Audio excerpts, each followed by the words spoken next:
हाय दोस्तों, जय श्री राम, जय श्री महाकाल। मैं कपिल इंटीरियर की तरफ से आप सभी को हमारा कारपेंटर फर्नीचर का काम आप सभी के बीच में हम दिखाना चाहते हैं।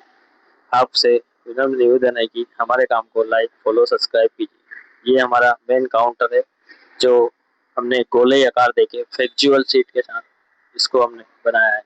इसकी लंबाई है 13 फीट, चौड़ाई है 7 फीट। ये लंबाई 13 फीट लंबाई है।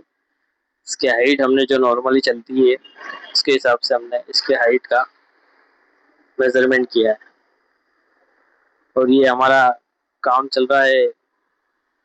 और इधर हमारा साइट वर्क, मतलब हम विथ मटेरियल भी काम करते हैं। जैसे कि अभी ये हमारा इलेक्ट्रिशियन का काम भी चल रहा है, ये भी हमारे अंडर में है।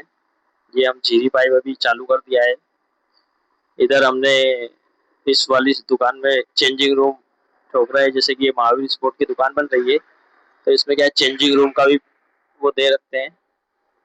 तो इसी हिसाब से ये हम 2 लोग चेंजिंग रूम ठोक रहे हैं। ये हमारे मनोज जी विश्वकर्मा, प्रकाश जी विश्वकर्मा।